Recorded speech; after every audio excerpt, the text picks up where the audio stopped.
Guys let us start with atomic structure. बच्चों देखो, सबसे पहले आई डाल्टन की एटॉमिक थ्योरी। आई गेस ये तुमने कहीं ना कहीं पढ़ा भी हुआ है, पहले पढ़ा हुआ है। आई गेस पढ़ा हुआ है, नहीं पे पढ़ा हुआ है। डाल्टन एटॉमिक थ्योरी बंदे ने कई चीजें कही। पहला, particle is made up of, sorry, matter is made up of, matter is made of small particles called atoms. It is made up of atoms. Matter किससे बना हुआ है बच्चों? एटम से। Atoms are indivisible. एटम्स को further divide नहीं किया जा सकता, जो कि गलत है, हमें पता है। एटम में तुम्हारे प्रोटॉन, न्यूट्रॉन, इलेक्ट्रॉन तीनों होते हैं, तो ये उसकी स्टेटमेंट गलत थी कि atom can not be further divided या atom is indivisible. That is wrong. Next, atoms of different elements are different. Atoms of different elements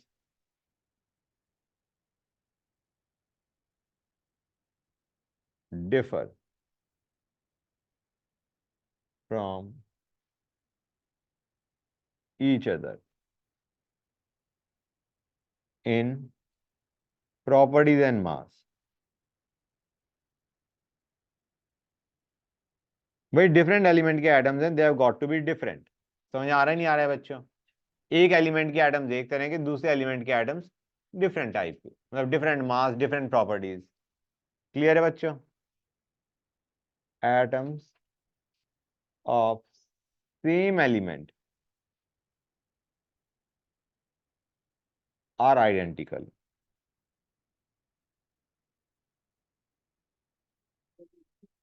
in, हाँ, इन ऑल एस्पेक्ट्स। ये भी काइंड ऑफ गलत है। सेकंड पार्ट, सेकंड स्टेटमेंट जो मैंने लिखी है, तुम्हें बताया कि atoms of the same element, जैसे तुम क्लोरीन ले रहे हो, क्लोरीन 35 भी होता है, क्लोरीन 37 भी होता है।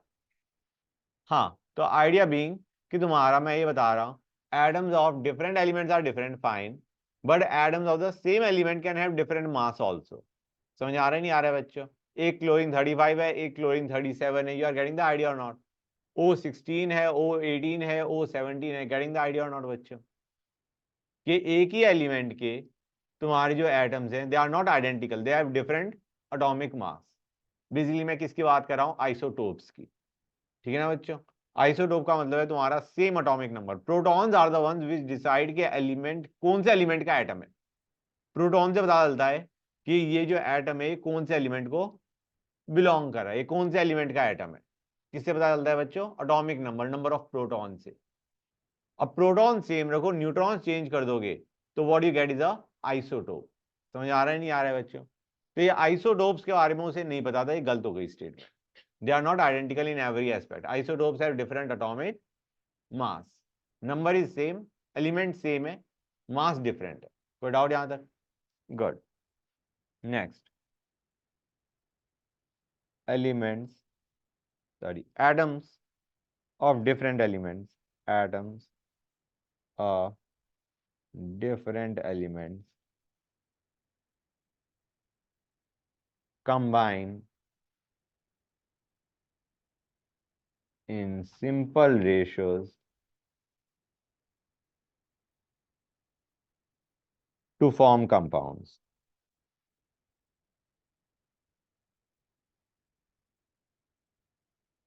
ये भी हमने पढ़ा हुआ है, हाँ है ना बच्चों?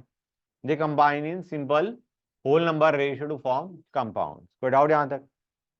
And next, atom can neither be created nor be destroyed। atom can neither be created nor destroyed। ये भी गलत है, क्योंकि it can be destroyed.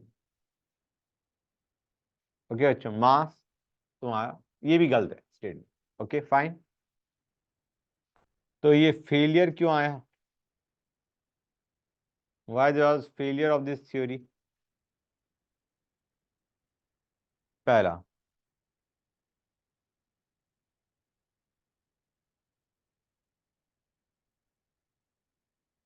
it could not explain how atoms of different elements differ from one another, differ from one another. How they are different वो समझा नहीं पाया. Next, could not explain. दिक्कतें कई थी लेकिन उस वक्त जो दिक्कतें आई वो ये आई, it could not explain how atoms of different elements combine. How atoms of different elements combine with each other. Yeah, one another. अब atom is divisible, right? Protons, neutrons, electrons. So how did we get to know कि protons, neutrons, electrons से atom बना हुआ है? So let us start with discovery of electron. हाँ, new topic. Proton and neutron. Guys,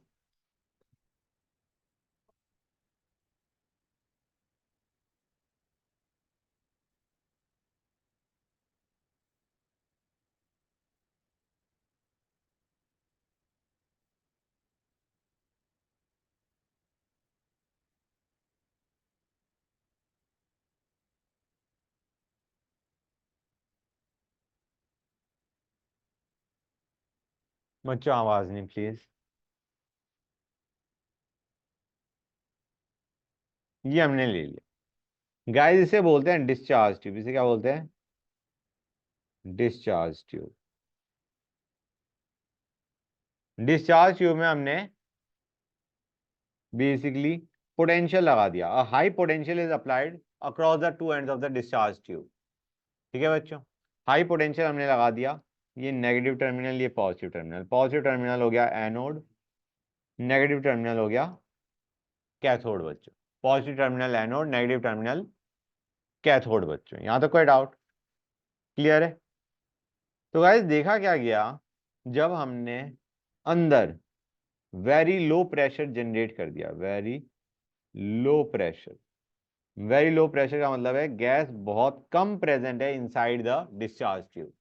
low pressure का मतलब gas जो अंदर प्रेजेंट है डिस्चार्ज ट्यूब के वो बहुत कम है. हाँ बेटा बोलो ना. गाइस समझ में आया? Pay attention. Very low pressure is generated inside the discharge tube. Potential high लगा दिया. क्लियर है बच्चों? तो देखा गया एनोड के पीछे there was something striking the anode and behind the anode. यहां पे हमने क्या किया? वी अप्लाइड फ्लोरेसेंट मटेरियल कि अगर तुम्हारा वहां पे कोई चीज टकराएगी तो it begins to glow. Fluorescent material का मतलब है कि अगर कोई चीज वहां पे टकरा रही है तो it will start glowing. Clear है बच्चों? तो देखा क्या गया, बिहाइंड द एनोड तुम्हारा there was glow. Okay guys, it started glowing. जब बहुत ज्यादा हाई पोटेंशियल लगाया डिस्चार्ज ट्यूब में, डिस्चार्ज ट्यूब को ऑलमोस्ट ऑलमोस्ट हमने खाली कर दिया ऑलमोस्ट. तो देखा क्या गया, something behind the anode, anode के बिहाइंड जो ग्लास था, it began to glow. Clear है गाइस? तो लोगों ने क्या अज्यूम किया, कोई चीज है जो कैथोड से निकली और एनोड की तरफ आई. समझ आ रहा है नहीं आ रहा है बच्चों? कोई चीज है जो कैथोड से निकली और किसकी तरफ आई? एनोड की तरफ. और उसने एनोड को स्ट्राइक किया, making the glass behind the anode glow. समझ आ रहा है नहीं आ रहा है बच्चों? कोई डाउट यहां तक? गुड. तो आइडिया क्या है? This began glowing, it started to glow. ये ग्लो कर गया. तो ये उन्होंने क्या मान के चला कि हाँ ये जो रेज है ये कहां से निकल रही है? कैथोड से निकल रही है, गोइंग टुवर्ड्स एनोड. क्योंकि कैथोड से निकल रही है ये रेज, इन रेज को नाम दिया गया कैथोड रेज. क्लियर है गाइस? कैथोड रेज इन्हें बोला गया. Why? Because they are originating from cathode and going towards anode बच्चों. समझ आ गई ये चीज? कोई डाउट यहां तक? क्लियर है? इनको बोला गया कैथोड रेज। कोई डाउट? हाँ बोलो। हाँ, they are moving from cathode and going towards the anode, striking the surface behind the anode and making it glow. Clear है यहाँ तक? हाँ, कैथोड से going towards the anode. Since they are originating from cathode, we call them cathode rays. Potential difference was high. Low pressure, high potential difference was applied across the two ends of the discharge tube. So cathode rays are nothing but electrons. They are fast moving electrons. It were the electrons which were striking the surface behind the anode and making it glow. They were nothing but fast moving electrons. बच्चों कोई doubt यहां तक? Good. Properties of cathode rays. पहला, travel in straight line. They travel in a straight line. Next, अगर तुम cathode rays की surface पे hit करोगे तो it will get heated up. It has got a heating effect बच्चों. It has got a heating effect. अगर तुम cathode rays strike करोगे ऑन अ सरफेस तो it will get heated up. Clear है बच्चों? They are particles. They are particles. Particles क्या है बच्चों? इलेक्ट्रॉन्स हमारे. ओके, क्लियर है guys? They are particles. Next, they are affected by electric field. They are affected by electric field. मतलब अगर हम चार्जेस लगा देते हैं, यहाँ पे ये रेज जा रही हैं, अगर हमने यहाँ पे पॉजिटिव बना दिया, यहाँ पे नेगेटिव बना दिया, तो they will be deflected towards positive side. Positively charge जो हमारा है, चार्जेस अगर तुम अप्लाई कर रहे हो, तो इलेक्ट्रिक फील्ड अप्लाई कर रहे हो, तो it will be deflected, deflect कर जाएगा. समझ आ रहा है नहीं आ रहा है बच्चों? क्लियर हो गई ये चीज? So they are affected by electric field. यहां से पता चलता है कि जो कैथोड रेज है उन पे चार्ज क्या होना चाहिए. अगर वो पॉजिटिव की साइड में टर्न कर रही है तो it shows that it should have a negative charge. Clear है बच्चों?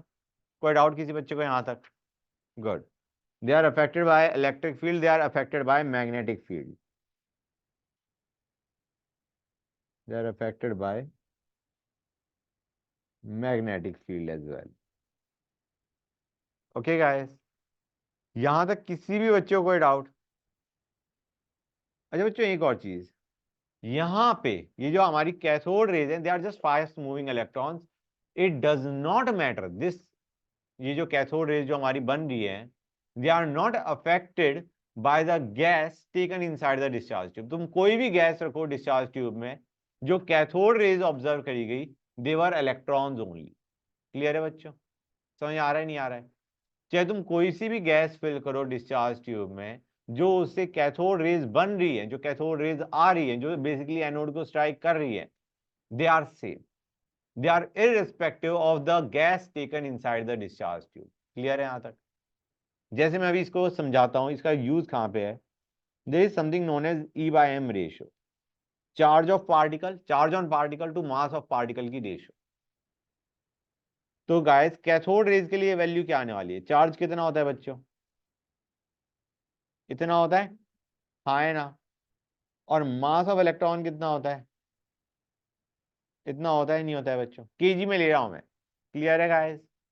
सो इट कम्स आउट रफली 1.758 इंटू 10⁻11 कूलम पर केजी. ये E/M रेशियो है किसके लिए? कैथोड रेज के लिए. अब तुम कोई सी भी gas low inside the discharge tube, जिस उससे जो कैथोड रेज बन रही है, उनकी E/M रेशियो यही रहेगी. हाँ, चार्ज टू मास रेशियो अभी बोला था. E is charge, M is mass. Charge to mass ratio. मैं ये बताना चाह रहा हूं, तुम कोई सी भी गैस लो डिस्चार्ज ट्यूब के अंदर, जो तुम्हारी E/M रेशियो आएगी कैथोड रेज के लिए, जो उस गैस से हमारा बन रही है, E/M रेशियो जो हमारी कैथोड रेज की आ रही है, that is fixed, because it is nothing but electron. It is nothing but electron. बेटा वो कम इसलिए करते हैं हम, ताकि ये जो मूवमेंट है ये इजीली हो पाए. नहीं तो चांसेस क्या है, अगर गैस के मॉलिक्यूल ज्यादा हैं तो there will be lot of collision. हम चाहते हैं कि वो क्लियरली वी कैन ऑब्जर्व तुम्हारा movement of particle. That is why we have made it almost vacuum, almost very low pressure. Clear हो गई ये चीज? गुड। अब आते हैं किस पे बच्चों? Let us talk about discovery of proton. Proton में क्या किया बच्चों? सुनते जाओ गाइस, इंपॉर्टेंट है। प्रोटॉन के अंदर क्या हुआ हमारा? हमने यहां पे लिया,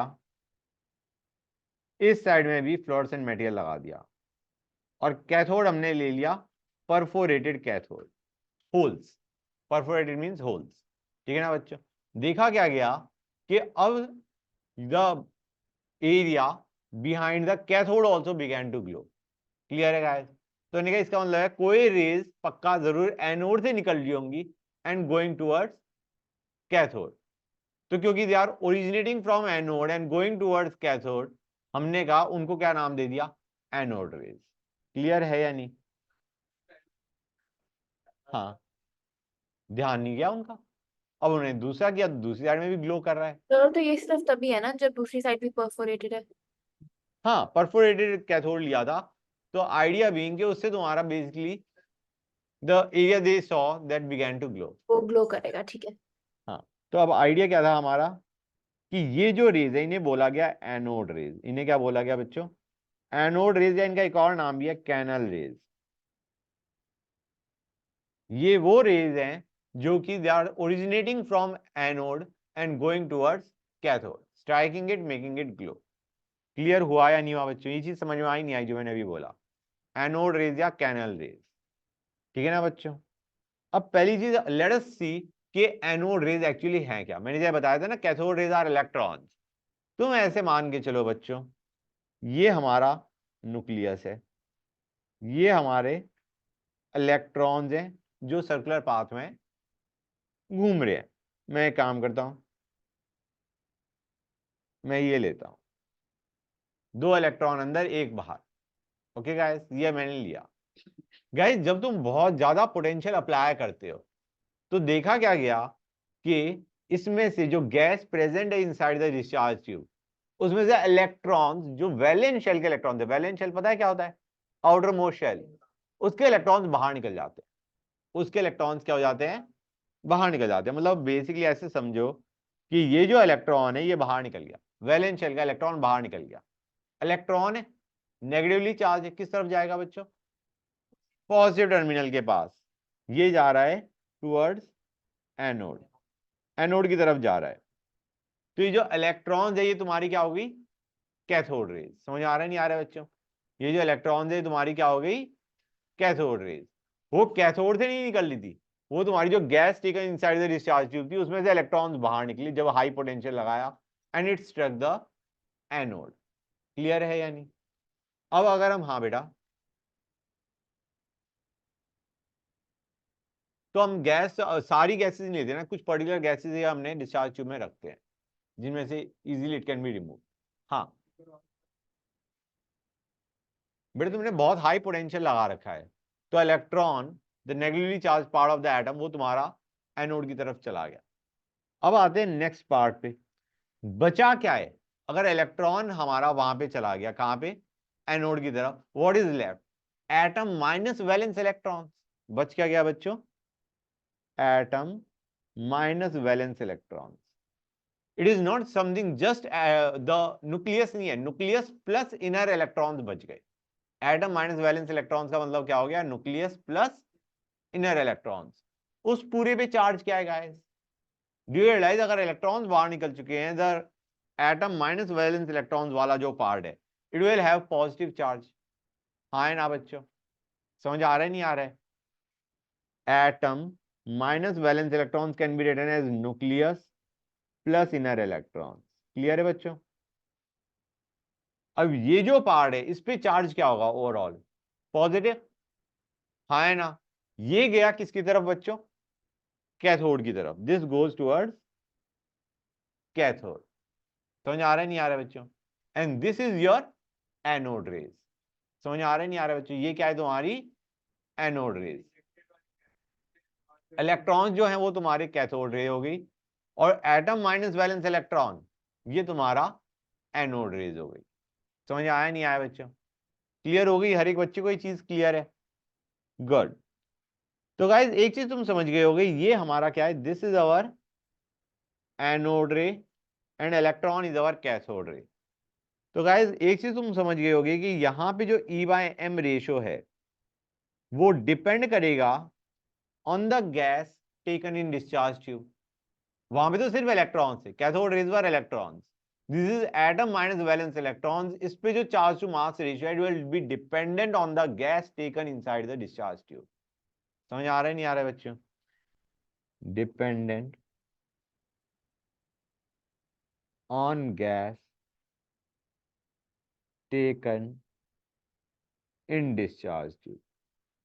सर पर ये गैस पे क्यों डिपेंड करेगा? अभी बताता हूँ, late me give you example, just a second. Clear हो गई ये चीज? अभी तक मैंने इधर लिखा कहीं ऊपर कि it is unaffected bye fast moving electrons. इनकी जो ई बाय एम रेशियो है, कहाँ लिखा है मैंने, ये जो ई बाय एम रेशियो है फॉर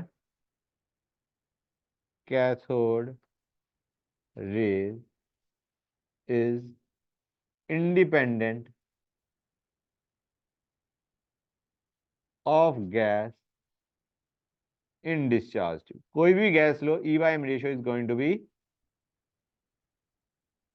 फिक्स्ड, जबकि एनोड रेज के लिए it is dependent on the gas taken in discharge tube. Supposing तुम हाइड्रोजन एटम की बात कर रहे हो, इससे तुमने एनोड रेज बनाई। हाइड्रोजन एटम का मतलब क्या है, एक प्रोटॉन एक इलेक्ट्रॉन जीरो न्यूट्रॉन। इलेक्ट्रॉन तुमने बाहर निकाल दिया, इलेक्ट्रॉन तुमने बाहर निकाल दिया, तो बचा क्या, प्रोटॉन। मतलब इससे जो एनोड रेज बनेंगी, do you realise they are protons only. इससे जो एनोड रेज बनी they are nothing but proton, क्योंकि एक प्रोटॉन होता है एक इलेक्ट्रॉन होता है, इलेक्ट्रॉन हमने बाहर फेंक दिया, मतलब वो दूसरी साइड में चला गया, बचा क्या, proton. That is your the anode rays which are striking the cathode. Clear हुई ये चीज या नहीं हुई? गुड। तो प्रोटॉन के लिए चार्ज टू मास रेशियो क्या होगा, चार्ज आ जाएगा 1.6 इंटू 10⁻⁻19, वही जो इलेक्ट्रॉन पे होता था, बाय मास 1.67 इंटू 10⁻⁻27 केजी। ये आएगा, सॉल्व करके देख लेना, कोई खास जरूरत है नहीं वैसे। यहां तक समझ गए बच्चों? अगर हम कोई और गैस लेते, हाँ क्या बेटा, anode rays are, anode rays proton कैसे है बेटा, हाइड्रोजन एटम का मतलब है एक प्रोटॉन एक इलेक्ट्रॉन, इलेक्ट्रॉन हमारा बाहर निकल गया, बचा क्या, सिर्फ प्रोटॉन बचा, वही लिखा है। हाइड्रोजन से जो तुम एनोड रेज बनाओगे that is going to be proton. समझ आ रहा है नहीं आ रहा है बच्चों? अगर मैं लेता He, बाई चांस में लेता, ओके, दो प्रोटॉन दो इलेक्ट्रॉन, और सपोजिंग तुमने बहुत हाई पोटेंशियल लगाया, इलेक्ट्रॉन्स बाहर निकल गए, तो मास कितना हो जाएगा बच्चों, और चार्ज कितना हो जाएगा, दो इलेक्ट्रॉन बाहर निकल चुके, charge is 2 times the charge on electron. हाँ है ना बच्चों? मतलब it will B 2 into 1.6 into 10⁻⁻19। ये आएगा नहीं आएगा? He24 की बात कर रहा हूं मैं, मैंने उसे इलेक्ट्रॉन्स बाहर निकाल दिए, इलेक्ट्रॉन बाहर निकाल दिए, दो इलेक्ट्रॉन बाहर निकल गए, तो चार्ज पॉजिटिव कितना हो गया, इतना हो गया, इतना यूनिट पॉजिटिव चार्ज हो गया। और मास कितना होगा बच्चों, हाइड्रोजन एटम हीलियम एटम में you have got 2 protons 2 neutrons, तो मास कितना आ जाएगा गाइस, 4 इंटू 1.67 इंटू 10⁻⁻27। तो do you realise it is dependent on the gas taken in discharge tube.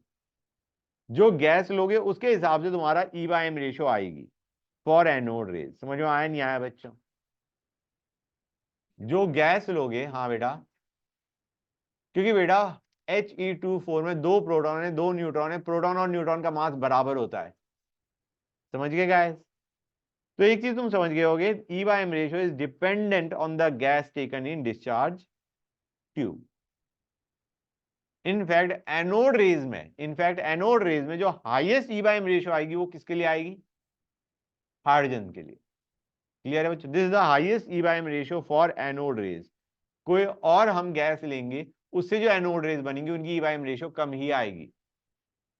Charge to mass ratio लोगे, इससे कम ही आना है, क्योंकि सारे इलेक्ट्रॉन हो सकता है बाहर ही ना निकले, और मास में तुम्हारा न्यूट्रॉन्स का मास भी ऐड हो रहा होता है। क्लियर है guys? Idea being anode rays में this is the highest E/M ratio you can have for hydrogen gas taken in discharge tube. तो यहां से हमारा डिस्कवर क्या हुआ? प्रोटॉन डिस्कवर हो गया। क्लियर है गाइस? हमने यहां से समझ गए that there is some positive entity inside the atom. Clear है गाइस? इसके भी तुम्हारे इफेक्ट वही है, properties. They travel in straight line. They are affected by electric field. They are affected by magnetic field. ठीक है ना बच्चों? क्लियर है यहां तक? कोई doubt? They have got effect. Okay guys, next पे आते हैं, न्यूट्रॉन कैसे डिस्कवर हुए।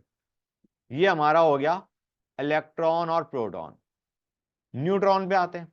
न्यूट्रॉन को लोगों ने कहा कि यार अगर कि न्यूट्रॉन को डिस्कवर करना हुआ स्टफ उस पर कोई चार्ज नहीं होता, तो उन्होंने ये कैसे डिस्कवर किया? उन्होंने कहा यार मास देखते हैं, late us find out the mass of atom, it should be mass of proton plus electron.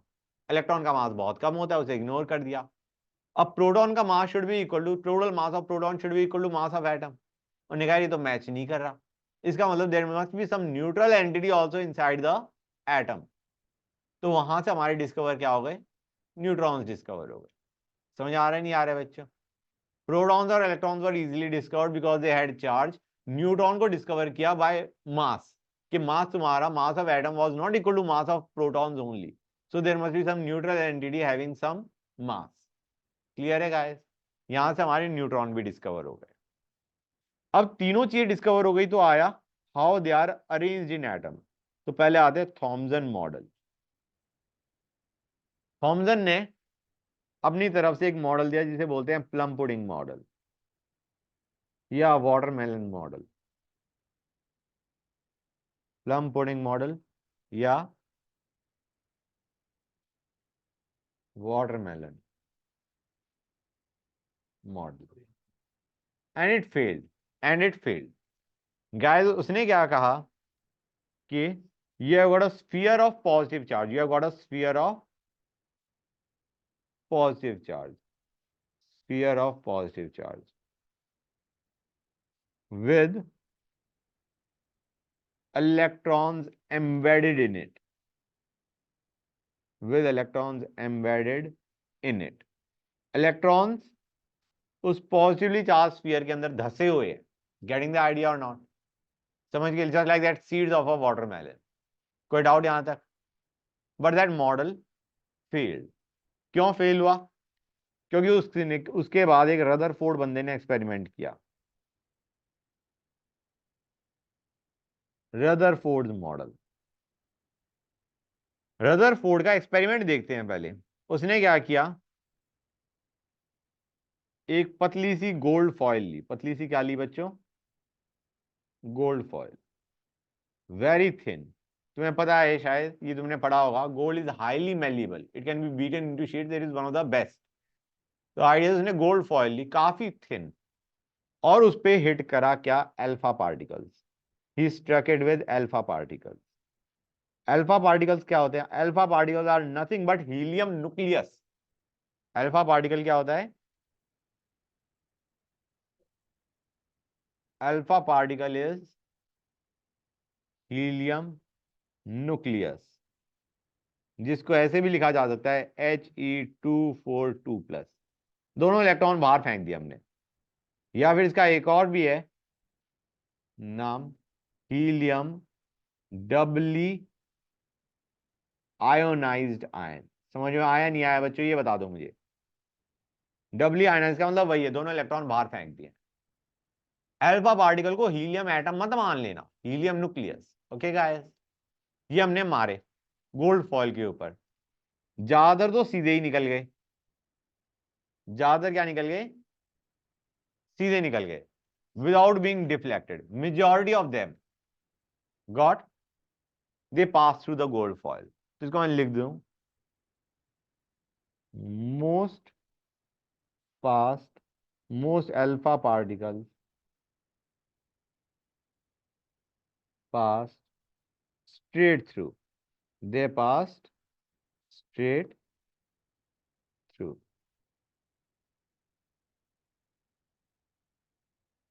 दूसरा, some were deflected, some were deflected at small angles,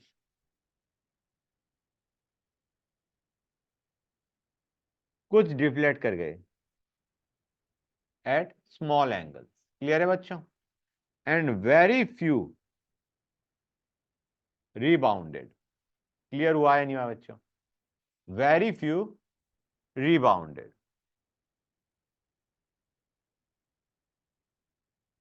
रीबाउंडेड, रीबाउंडेड का मतलब समझ आ रहा है? They trace back their own path. Rebounded या हम इसे कहेंगे बाउंस्ड बैक। अब इससे रदरफोर्ड बंदे ने क्या क्या चीजें कंक्लूड करी उसे समझो। कंक्लूजन, ये 3 उसने चीजें ऑब्जर्व करी, उससे कंक्लूड क्या किया? यार ज्यादातर अल्फा पार्टिकल स्ट्रेट निकल गए, ज्यादातर अल्फा पार्टिकल स्ट्रेट निकल गए। इसका मतलब एटम में बहुत ज्यादा एम्प्टी स्पेस होना तो चाहिए। आप एक बार ऊपर जाओगे, मेरे को बस एक बार डायग्राम फिनिश करना था। हाँ बेटा, ठीक है बेटा। तो मैं क्या कह रहा था कि तुम्हारी जो ज्यादातर अल्फा पार्टिकल्स हैं दे पास्ड स्ट्रेट थ्रू। तो हो गया। इसका मतलब there must be lot of empty space inside the atom, या फिर इसको हम क्या बोल सकते हैं? Atom is predominantly empty. Mostly empty बैठा है, खाली बैठा है। There is lot of empty space inside atom. पहले पहला जो हमारा जो ऑब्जर्वेशन था उससे हमने ये कंक्लूड किया कि एटम इज ऑलमोस्ट एम्प्टी। कोई डाउट यहां तक? दूसरा, सम वर डिफ्लेक्टेड एट स्मॉल एंगल्स। भाई डिफ्लेक्ट क्यों हो रहा है? इलेक्ट्रॉन का तो मास बहुत कम है, मतलब ये प्रोटॉन है जो इसे डिफ्लेक्ट कर रहा होगा। क्लियर है guys? It must be the proton which must be deflecting the alpha particle. तो हमने कहा somewhere deflected at small angle, मतलब कहीं ना कहीं there is a positively charge body inside the atom जो कि अल्फा पार्टिकल को क्या कर रही है? रिपेल कर रही है। समझ में आ रहा है नहीं आ रहा है? हमारा कोई अल्फा पार्टिकल स्ट्रेट थ्रू जाने की कोशिश कर रहा था, कोई पॉजिटिवली चार्ज बॉडी है inside that gold foil. Gold foil में जो एटम्स है उसमें कोई ना कोई पॉजिटिवली चार्ज बॉडी है which is repelling the alpha particle and making it deflect. समझ आ रहा है नहीं आ रहा है बच्चों? तो दूसरी हमारी क्या कंक्लूजन है? There is a positively charge body inside atom. Okay बच्चों? हाँ बेटा, कि बेटा इलेक्ट्रॉन होता वो तो तुम्हारा it is got too small a mass. जो प्रोटॉन है that is got a heavy mass, तो दैट इज द वन जो कि डिफ्लेक्ट कर रहा होगा। Alpha particles are positive, proton is positive, repel करेंगे। हाँ हाँ, फ्रॉम हीलियम अगर सोचा जाए तो। क्लियर है गाइस? तो आइडिया इज बच्चों, हमारा there must be a positively charge body inside the atom जो कि जो अल्फा पार्टिकल जब उसे हिट करने की कोशिश कर रहा था तो उसे रिपेल करा और डिफ्लेक्ट कर गया। हाँ है ना बच्चों?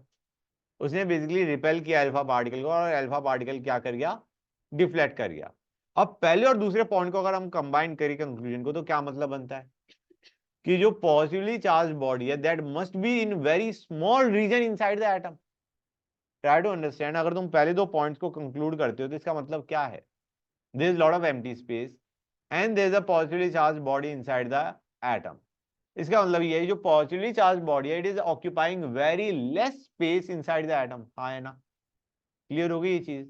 That positively charge body is occupying very less space inside the atom बच्चों। थर्ड, यार रिबाउंड कर गया। रिबाउंड कर गया, स्पीड तो बहुत ज्यादा हाई थी अल्फा पार्टिकल की, भाई उखाड़ के चला जाए गोल्ड फॉइल को। ठीक है ना बच्चों? रिबाउंड क्यों हुआ?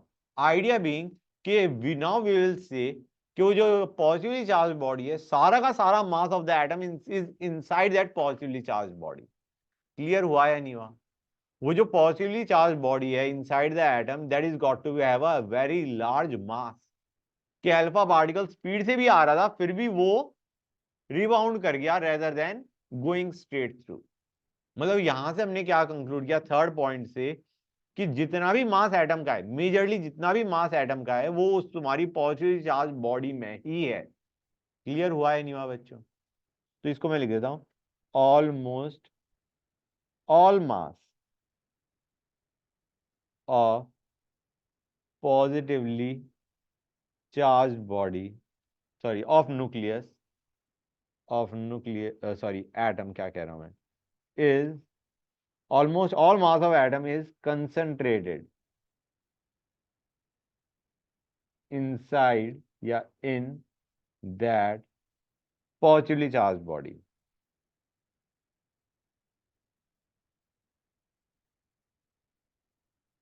ठीक है बच्चों, यहां तक कोई doubt? Almost all mass of atom is concentrated in that positively charged body. समझ गए? सर एक बार आप ये वाला पॉइंट वापस एक्सप्लेन कर दोगे? बेटा अभी एक्सप्लेन करता हूं। मैं ये कह रहा हूं, alpha particles at high speed है, they could have gone straight through, फिर भी वो रिबाउंड कर गया। इसका मतलब यहाँ पे जो पॉजिटिवली चार्ज बॉडी है जो उसे रिपेल कर रही है, उसमें सारा mass of the atom is concentrated. Heavy body है, इतनी हैवी बॉडी है कि उसने अल्फा पार्टिकल को रिबाउंड करवा दिया rather than being knocked out itself. समझ आ रहा है नहीं आ रहा है अब? Yes sir. बस यही चीज लिखी है कि जितना भी मास एटम का है, almost all mass of atom is concentrated in that positively charge body. और उस बॉडी को हमने क्या बोल दिया? Nucleus. This is called nucleus. भाई मास किसकी वजह से होता है? प्रोटॉन और न्यूट्रॉन की वजह से ही होता है। इलेक्ट्रॉन तो इग्नोर हो सकता है। इसका मतलब ये है कि जो प्रोटॉन्स और न्यूट्रॉन्स हैं, they are concentrated inside that small positively charged body. Clear है गाइस? प्रोटॉन्स और neutrons are inside that small body called that nucleus, और electrons must be somewhere outside that nucleus बच्चों। क्लियर है guys?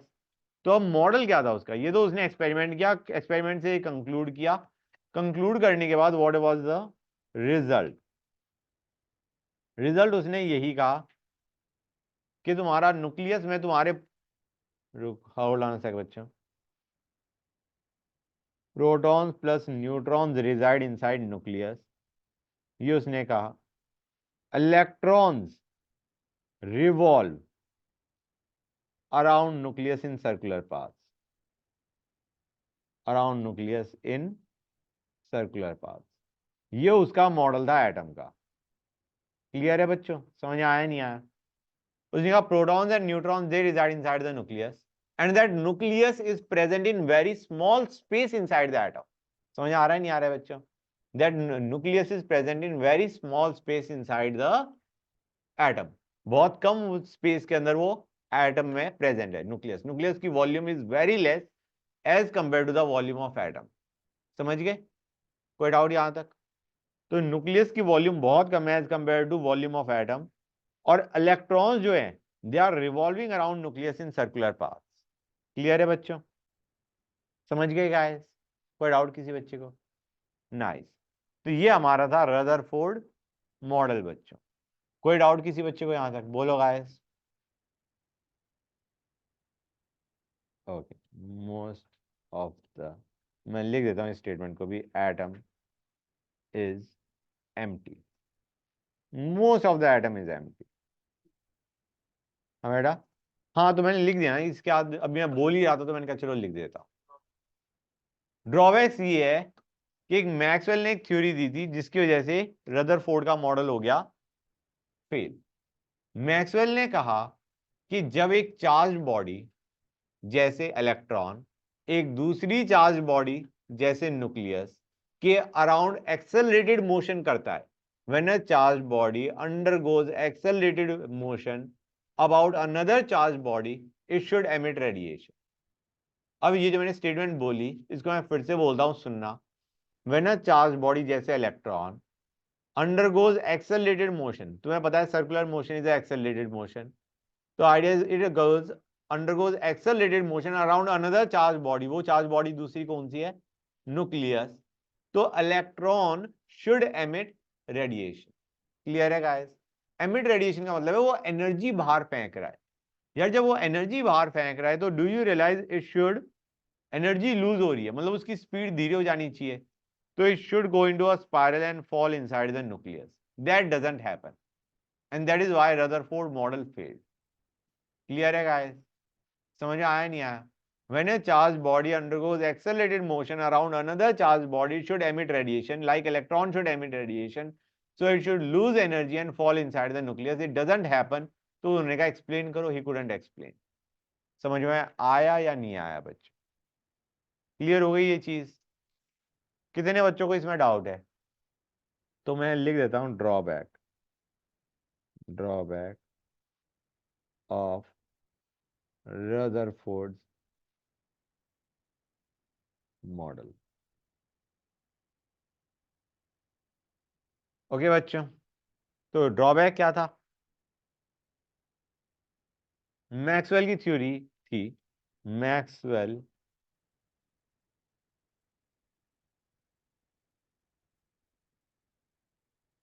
की electromagnetic theory,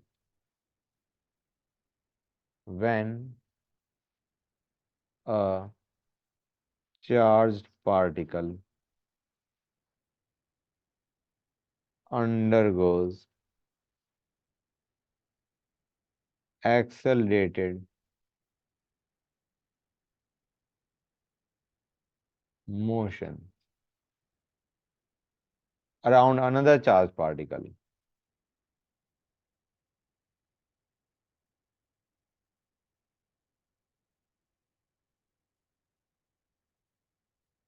it should emit radiation.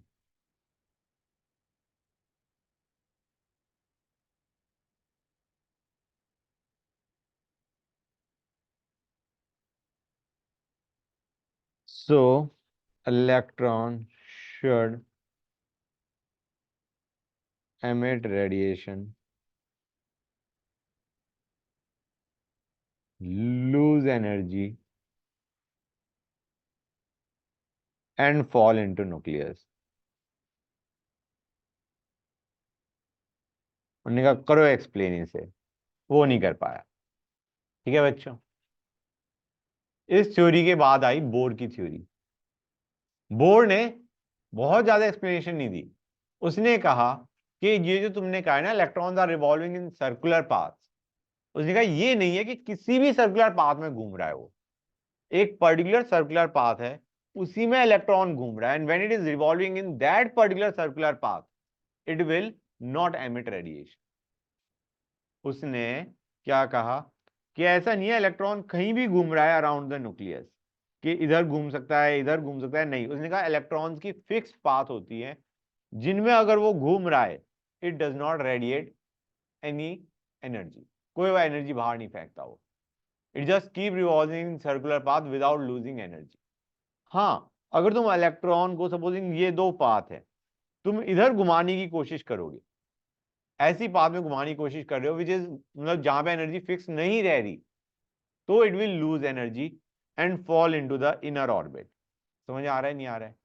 Supposing एक orbit n equal to 1 है, एक orbit n equal to 2 है, तुम चाह रहे हो 1 और 2 में तो वो कोई एनर्जी लूज नहीं कर रहा, लेकिन सपोजिंग तुम उनके बीच में किसी पाथ में घुमाने की कोशिश करोगे तो it will lose energy and fall into the inner orbit. बच्चों कि 2 और 1 के बीच में घुमाने की कोशिश करोगे तो it will lose energy, it will emit radiation and it will fall into n equal to 1। बच्चों समझ में आया नहीं आया? क्लियर हो गया? That is what bore said. Bore की थ्योरी ये कहती है, उसने जो सर्कुलर पाथ है उसने कहा कि they are fix circular path जिसमें it will not lose any energy. समझ आया नहीं आया बच्चों? क्लियर हो गई ये चीज? गुड। नेक्स्ट पे आते हैं, nature of electromagnetic radiation. Nature of electromagnetic radiation. Guys देखो, दो तरह की नेचर हो सकती है, wave nature and particle nature. और radiation can have both things, wave nature and particle nature. तो पहले हम आते हैं वेव नेचर पे। Let us talk about wave nature. हम रेडिएशन को क्या कह रहे हैं? Radiation is a wave. Wave है तो उसके साथ कई सारी चीजें एसोसिएटेड होती है। सबसे पहली चीज वेव लेंथ। सबसे पहली चीज क्या आई बच्चों? Wave length. वेवलेंथ तुम्हें पता है, ये वही वेवलेंथ है जो तुमने कहीं ना कहीं मेरे ख्याल से 9th में पढ़ा होगा।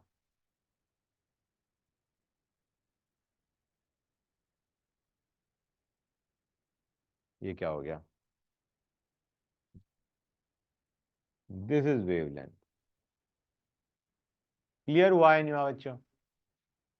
This is wavelength, the distance between two crest या two troughs. Getting the idea or not बच्चों? This is wavelength. Frequency,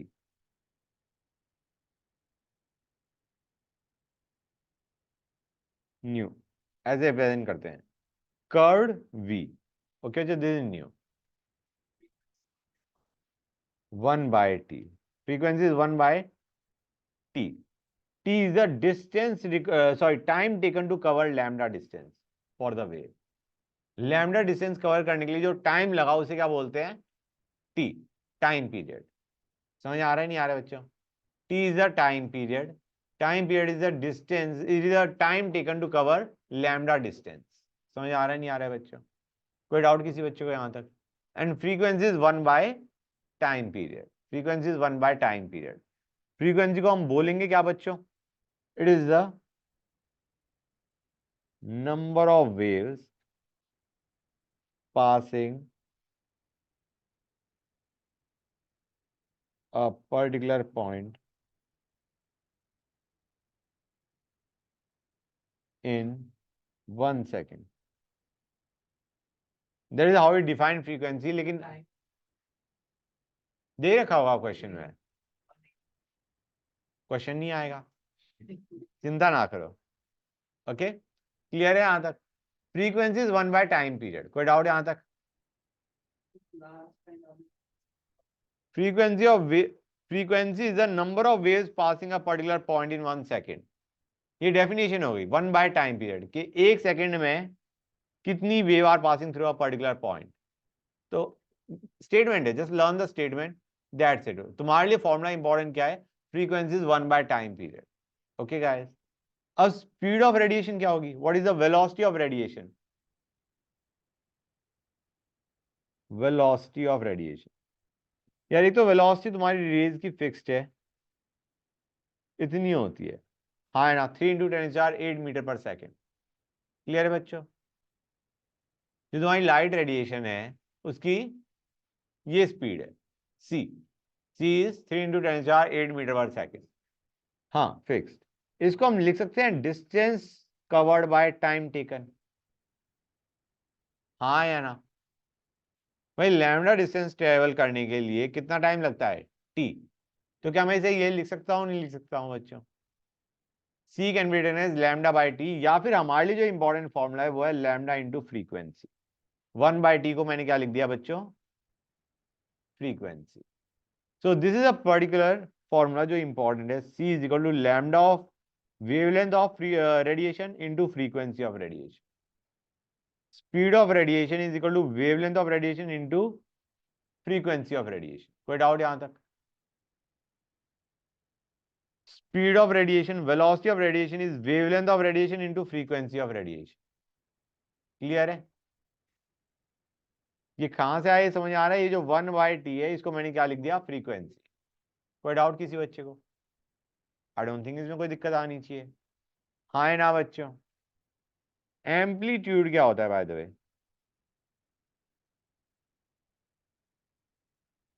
amplitude, amplitude is denoted by letter A. It is basically the, this is A, this is A बच्चों। Height of crest या trough, the height of crest और trough is called A बच्चों। कोई doubt यहां तक किसी बच्चे को? बोलो गाइस, कोई डाउट नहीं? गुड। एक और बात है, वेव नंबर। हाँ बेटा, this is wave number. Wave number क्या होता है बच्चों? It is the wave number is 1/λ। Clear है बच्चों? Wave number is 1/λ। स्टेटमेंट में लिख देता हूं, ऑल दो स्टेटमेंट से ज्यादा फॉर्मूला इज इंपॉर्टेंट। किसको? ना ना, that is something totally different.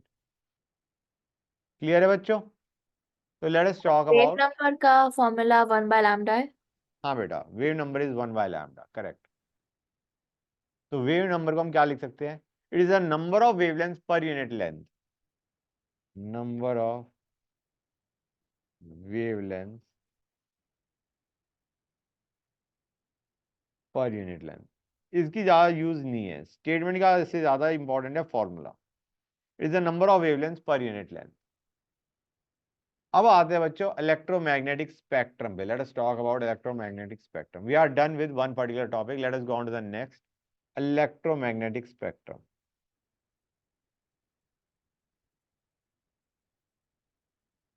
Electromagnetic spectrum, हाँ बच्चों स्पेक्ट्रम क्या है? देखो गाइस, कोई भी तुम रेडिएशन देख रहे हो, ऐसा नहीं है उसमें सिर्फ एक पर्टिकुलर वेवलेंथ की ही रेडिएशन है। जब कोई लाइट हमारे पास लाइट आ रही है, सनलाइट आ रही है, उस लाइट में सिर्फ एक ही वेवलेंथ की रेडिएशन नहीं है, बहुत सारी वेवलेंथ की रेडिएशन है। क्लियर है guys? there are lot of radiations inside that light that you see। Clear है बच्चों? बहुत सारी वेवलेंथ की रेडिएशन है, but they all have the same speed, 3 × 10⁸। Speed सबकी सेम है, लेकिन जो फ्रीक्वेंसी और वेवलेंथ है वो रेडिएशंस की अलग अलग है inside the light that you see. Clear है बच्चों? अब हमने कहा यार हमें तो देखना ही इस लाइट में जो हमारे पे ऊपर पड़ रही है, इसमें कौन कौन सी वेवलेंथ की रेडिएशन प्रेजेंट है। तो हमने क्या किया, एक तरीके लाइट को बिखेर दिया। हमने कहा लाओ जी चेक करते हैं कौन कौन सी वेवलेंथ की रेडिएशन प्रेजेंट है। फिर उसको चेक करना कि कौन कौन सी वेवलेंथ की रेडिएशन प्रेजेंट है, उसे क्या बोलते हैं बेटा? Electromagnetic spectrum. स्पेक्ट्रम देख रहे हैं कि उसमें कौन कौन सी वेवलेंथ की रेडिएशन प्रेजेंट है। It is arranging the radiations in increasing या डिक्रीजिंग ऑर्डर ऑफ वेवलेंथ और फ्रीक्वेंसी। फिर से स्टेटमेंट बोल रहा हूं, स्पेक्ट्रम का मतलब ये है arranging the wavelengths in increasing, arranging the radiations in increasing और डिक्रीजिंग ऑर्डर ऑफ वेवलेंथ और फ्रीक्वेंसी। इंक्रीजिंग या डिक्रीजिंग ऑर्डर ऑफ वेवलेंथ या फ्रीक्वेंसी में जब तुम रेडिएशंस को अरेंज कर दोगे तो ये what you observe is a spectrum. कोई डाउट यहां तक? क्लियर हो गई ये चीज? गुड। तो मैं तुम्हें एक बता देता हूं, इंक्रीजिंग ऑर्डर ऑफ वेवलेंथ में सबसे कम वेवलेंथ होती है कॉस्मिक रेज की। ओके, कॉस्मिक रेज से ज्यादा होती है gamma rays. Wavelength increasing order में जा रहे हैं। उसके बाद होता है एक्स रेज, उसके बाद होता है यूवी रेज, उसके बाद होता है विजिबल लाइट,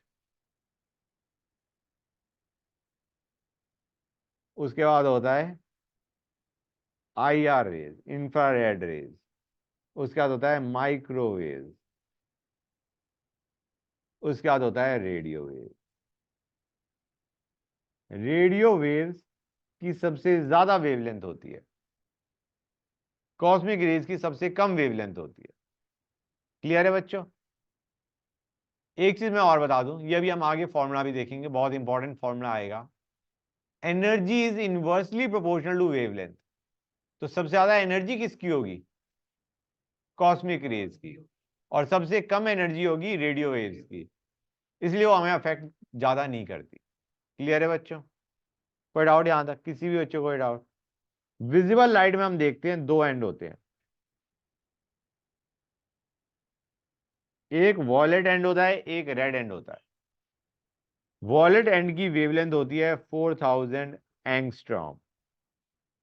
रेड एंड की वेवलेंथ होती है, रेड एंड की वेवलेंथ होती है 7500 एंगस्ट्रॉम।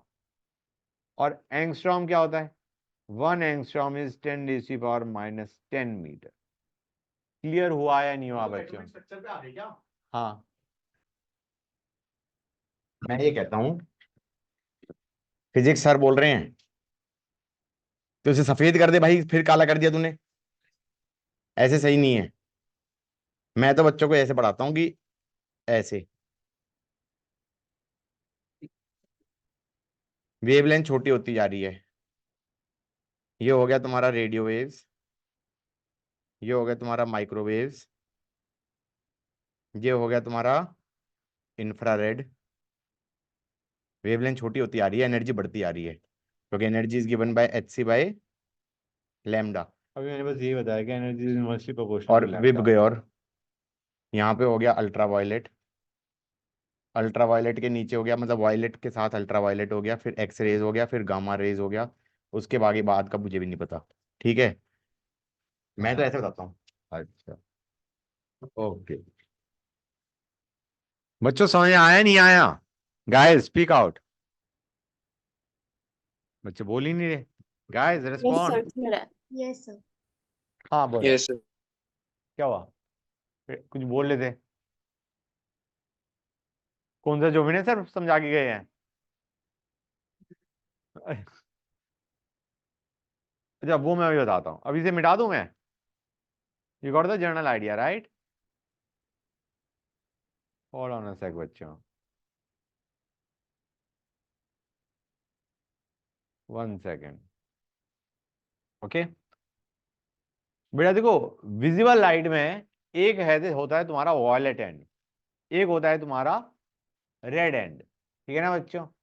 विजिबल लाइट में एक वॉयलेट एंड है, एक रेड एंड है, बीच में तुम्हारा पूरा वो है जो रेनबो वाले जो कलर्स है। क्लियर है गाइस? तो वॉयलेट एंड की जो वेवलेंथ है वो होती है 4000 एंगस्ट्रॉम, और जो तुम्हारी रेड एंड की वेवलेंथ होती है वो होती है 7500 एंगस्ट्रॉम। मतलब इन दोनों के बीच में तुम्हारे पास विजिबल लाइट है। क्लियर है यहां तक? अल्ट्रा वॉयलेट का मतलब क्या हो गया बच्चों? Wavelength less than 4000 angstrom. Infrared का मतलब क्या हो गया? Wavelength more than 7500 angstrom. इसके बाद तुम्हारा आता है इंफ्रारेड, इससे पहले आता है तुम्हारा यूवी। हाँ ये वेवलेंथ की वैल्यू है, ये वेवलेंथ की वैल्यू है, दिस इज वेवलेंथ। ओके बच्चों, angstrom is nothing but 10⁻⁻10 metre. 1 angstrom is 10⁻⁻10 meter. 1 nanometer is 10⁻⁻9 metre. तो अभी सर जो बता रहे थे 400 और 750, दैट वाज इन नैनोमीटर। बच्चों कुछ क्लियर हुआ या नहीं हुआ गाइस? प्लीज टेल मी, समझ में आया नहीं आया? क्लियर हो गया? गुड।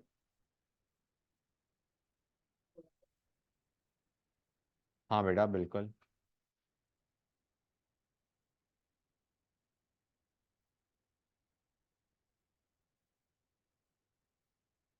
गाइस मोजले एक्सपेरिमेंट पे आते हैं। मोजले ने क्या कहा?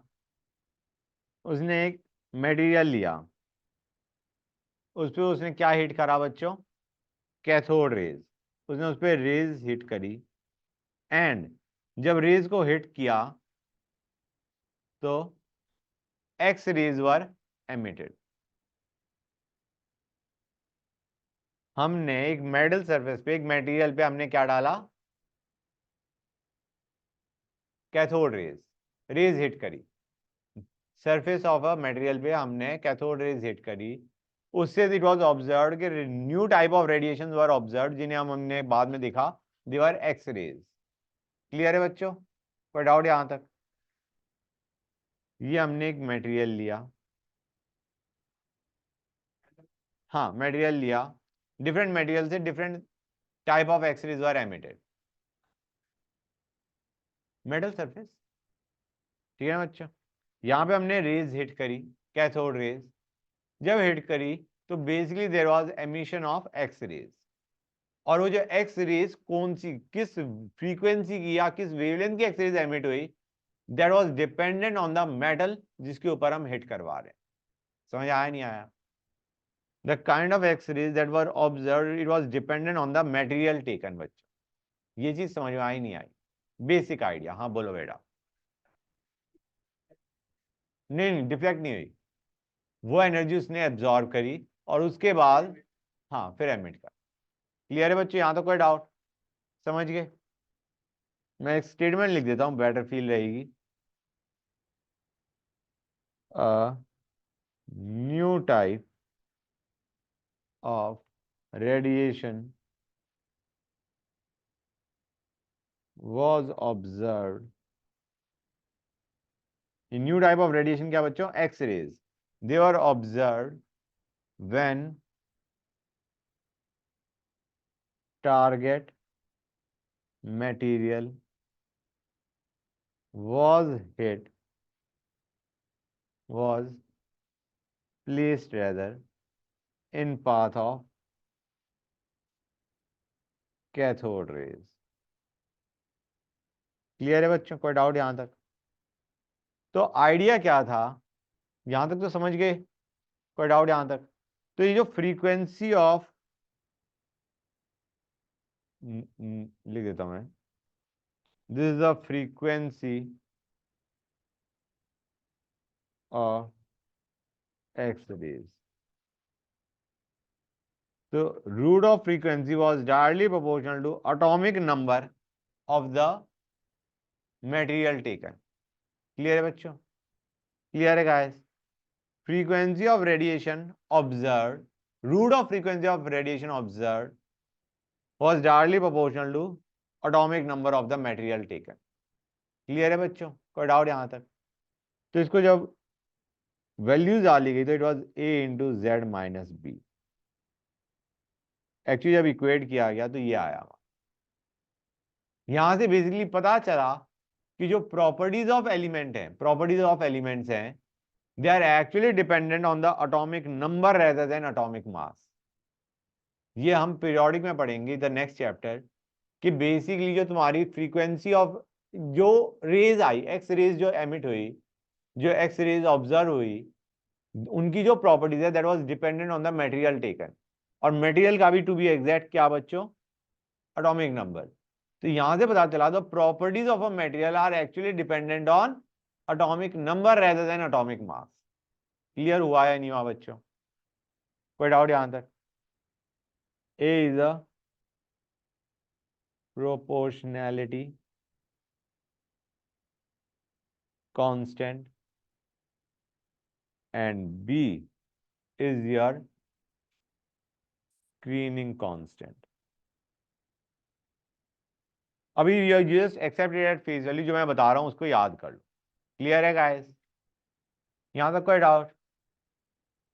एक सिंपल सा क्वेश्चन दो तुम्हें बच्चों. Let me give you a simple question guys. Find, जरूरत ही नहीं, just learn it as a fact. Find wave number and frequency of yellow radiation of wavelength equal to 5000 angstrom. करो गाइस. कैसे करोगे इसे? वेव नंबर तो easily निकालोगे, निकालोगे नहीं निकालोगे बच्चों? क्या आएगा वेव नंबर? 1/λ. यूनिट्स का ध्यान रखना बच्चों. Let us find out in lambda go rather than finding it in angstrom inverse. Let us find it in metre inverse. Metre inverse में वेव नंबर निकालते हैं. ये हमारा किसमें था? एंगस्ट्रॉम था इतना. अगर मीटर में करेंगे तो इतना आएगा नहीं आएगा बच्चों? क्लियर और नॉट गाइस? ये चीज समझ में आई नहीं आई? यहाँ पे मैंने लिखवाया भी था तुम्हें, I think I told you that कि 1 एंगस्ट्रॉम इज 10⁻⁻10 मीटर. क्लियर है बच्चों? तो 5000 एंगस्ट्रॉम है, that will be 5000 into 10⁻⁻10 metre inverse. Sir तो हमें हमेशा मीटर में कन्वर्ट करना होगा उसे? डिपेंड्स, ऑप्शन में तुम्हें वैल्यूज किस में दे रखी है. ठीक है सर. ठीक है ना बेटा? It can be in angstrom inverse, लेकिन ज्यादातर मीटर इनवर्स में ही पूछा जाता है. Okay sir. ओके, निकाल लोगे. अब आते हैं फ्रीक्वेंसी कैसे निकालोगे guys? Do you remember? C is equal to lambda into frequency guys. हाँ है ना? स्पीड फिक्स्ड है. हाँ. वेवलेंथ गाइस ये इसमें आ गया इनटू फ्रीक्वेंसी. क्लियर है या नहीं बच्चों? भाई स्पीड जब तुम मीटर में ले रहे हो तो इसको भी तुम्हें किस में लेना पड़ेगा बच्चों? मीटर में. स्पीड जब मीटर पर सेकंड में ले रहे हो तो तुम्हारा जो वेवलेंथ है वो भी किस में होना चाहिए? मीटर में. ये मीटर पर सेकंड है, ये मीटर है, तो तुम्हारी जो फ्रीक्वेंसी आएगा ये 1 सेकंड. हाँ, वो मैंने गलती से ये बना दिया था, ये मैंने हटाया है. ओके बच्चों? जो फ्रीक्वेंसी आएगा वो किस में आएगा बच्चों? ये मीटर पर सेकंड में है, ये मीटर में है, तो फ्रीक्वेंसी किस में आएगा बच्चों? सेकंड इनवर्स में. And second inverse is nothing but hertz. Okay बच्चों, यहां से फ्रीक्वेंसी आ जाएगा, फ्रीक्वेंसी का जो भी वैल्यू आएगी से x सेकंड इनवर्स, और we can also call it x hertz. कोई डाउट यहां तक किसी बच्चे को? बोलो गाइस, बच्चों क्लियर हो गया? बताओ। हाँ नोट कर लो, नोट कर लो तो बता देना। अच्छा बच्चों एक और चीज, रेडियस ऑफ एटम जो होता है ना बच्चों, radius of atom, radius of atom, it is of order of 10 raised to the power minus 10 meter, and radius of nucleus is of order of 10 raised to the power minus 15 meter। Okay बच्चों, मतलब काफी छोटा होता है, nucleus का size is very small as compare to the volume occupied by atom. Clear है बच्चों? कोई डाउट यहां तक किसी बच्चे को? बताओ गाइस, बोलो। बच्चे बोल ही नहीं रहे, बोलो नो गाइस। डाउट। समझ गए? अब आते हैं next, particle nature of radiation. बच्चों let us discuss particle nature of radiation. हमने देखा था कि रेडिएशन तुम्हारा वेव नेचर शो कर रही है, जिसमें हमने वेवलेंथ वगैरह सब चीजें देखी थी। हाँ बेटा, radius of atom is of the order of 10 raised to the power minus 10 meter, and radius of nucleus is of the order of 10 raised to the power minus 15 meter। और मतलब उसी के अराउंड, मतलब x into 10 raised to the power minus 15 type. Clear है? Good. Next आते हैं particle nature of radiation पे। देखो गाइस, वेव नेचर से कुछ प्रॉपर्टीज एक्सप्लेन हुई। Wave nature of radiation, wave nature of radiation explained, इससे क्या क्या चीजें एक्सप्लेन हुई मैं वो बताता हूं। It explained reflection,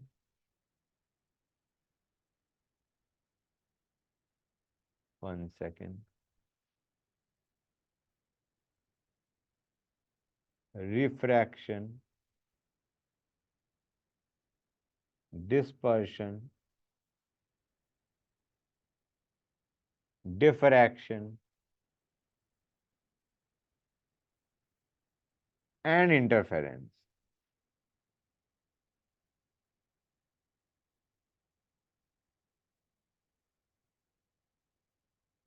What could not be explained, what could not be explained, उसको देखते हैं बच्चों। पहला, ब्लैक बॉडी रेडिएशन। हाँ बेटा बोलो। इंटरफेरेंस, ये ना, इंटरफेरेंस।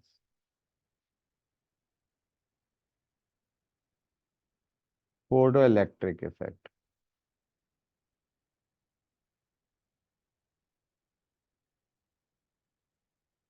लाइन स्पेक्ट्रा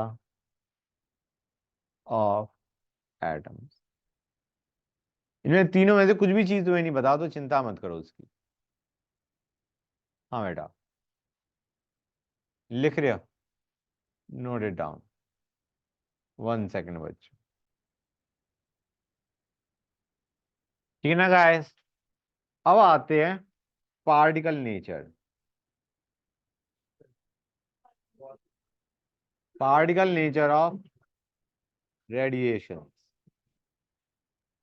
हाँ नहीं, आइडिया इज, अब लोगों ने कहा कि यार radiation also have, they exhibit particle nature. उन पार्टिकल्स को क्या बोला गया? उन पार्टिकल्स को नाम दिया गया फोटोन या क्वांटा। फोटोन या क्वांटा, ये क्यू यू है। इन पार्टिकल्स को क्या नाम दिया गया? फोटोन या क्वांटा। लोगों ने कहा कि जो रेडिएशन है, जो बेसिकली लाइट हमारे ऊपर पड़ रही है, तो उसकी जो एनर्जी है, जो लाइट की जो एनर्जी है, वो कॉन्टिन्यूसली हमारे को नहीं पड़ रही। We are getting hit by small small particles of light which are transferring their energy to us. Clear और नॉट गाइस? ये लाइट हमारे ऊपर पड़ रही है तो वो कॉन्टिन्यूसली नहीं पड़ रही, उसके पार्टिकल्स हैं, they are particles of light having energy and they are the ones which are striking us. समझ आ रहा है नहीं आ रहा है बच्चों? तो इसको मैं लिख देता हूं, समझ आ जाएगा तुम्हें। एटम्स और मॉलिक्यूल्स सेम, पार्टिकल्स को फोटोन या क्वांटा बोलते हैं। एटम्स या मॉलिक्यूल्स, हाँ बेटा, हाँ, एटम्स और मॉलिक्यूल्स एमिट और absorb energy only in discrete quantities.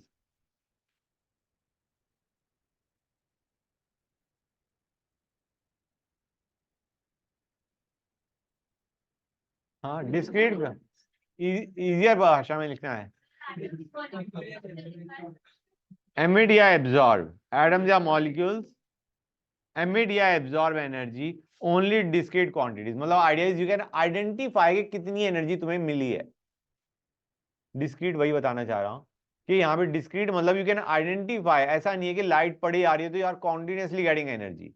तुम ये देखो कितने पार्टिकल तुम्हारे ऊपर गिरे हैं और हर एक पार्टिकल की energy we can find out. तो we can find out total energy transfer to our body when a light hits it. समझ आ रहा है नहीं आ रहा है? डिस्क्रीट क्वांटिटीज मतलब 10 पार्टिकल टकराए, 5 पार्टिकल टकराए, डिस्क्रीट क्वांटिटीज। समझ आ रहा है नहीं आ रहा है बच्चों?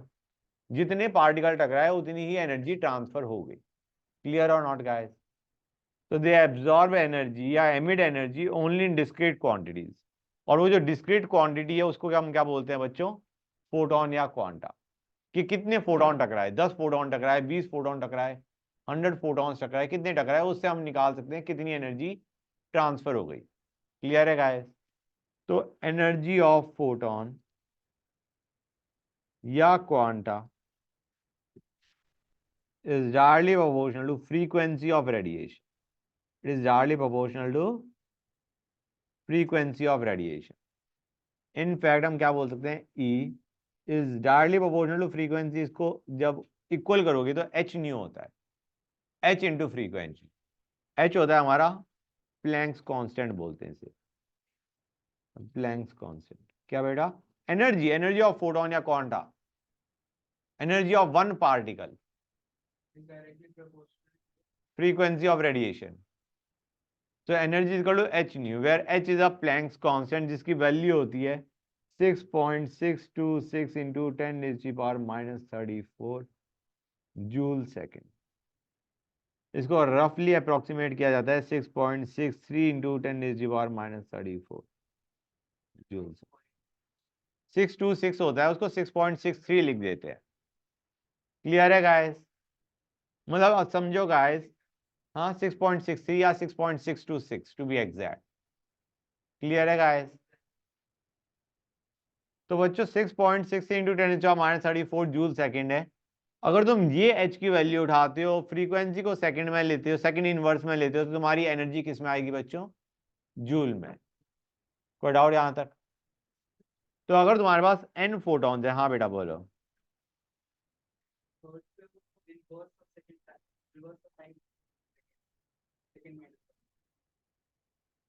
क्या बेटा फिर से बोलना।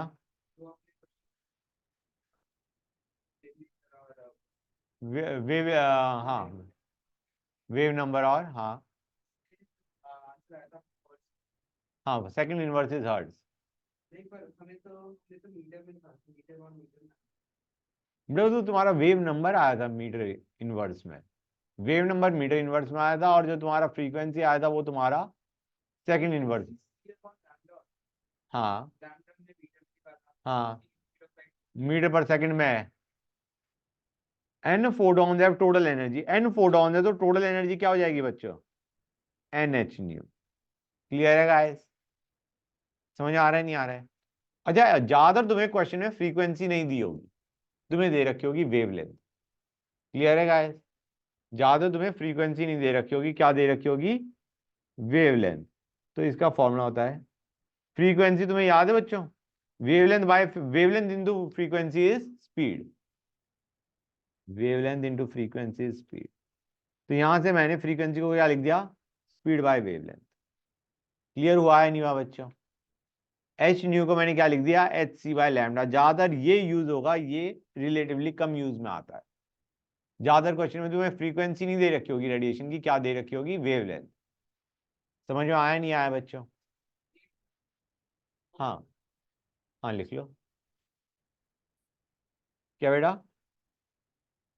नीचे ये, अगर n फोटॉन्स है और एक फोटोन की एनर्जी h इंटू फ्रीक्वेंसी है, तो n फोटॉन्स की कितनी होगी कंबाइंड टोटल एनर्जी क्या होगी, NH न्यू। वही लिखा है, एक फोटोन की एनर्जी h न्यू है तो n फोटॉन्स की एनर्जी क्या हो जाएगी, NH न्यू। कोई डाउट यहां तक? क्लियर हो गया? अगर एक फोटोन की एनर्जी इतनी है तो n फोटॉन्स की टोटल एनर्जी कितनी हो जाएगी, NH न्यू। क्लियर हुआ या नहीं हुआ, समझ में आया या नहीं आया? लिखने के लिए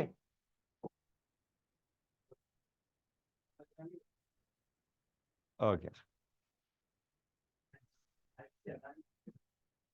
समझ गए बच्चों? कोई डाउट तो नहीं है? मैं लिख दूं एनर्जी,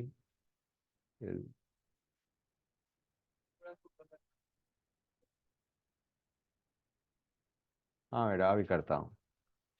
एनर्जी इज एमिटेड और एब्जॉर्ब डिसकॉन्टिन्यूसली। डिस्क्रीटली का मतलब क्या होता है बच्चों, डिस्क्रीटली का मतलब क्या हो गया, डिसकॉन्टिन्यूसली in form of small packets.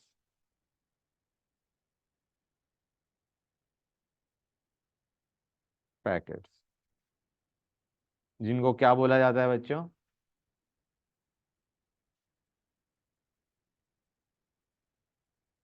Photon या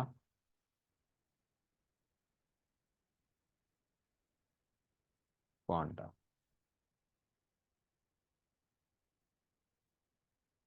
कर लिया नोट या नहीं किया? सर प्लैंक्स कांस्टेंट का unit is joule second. Correct. Okay.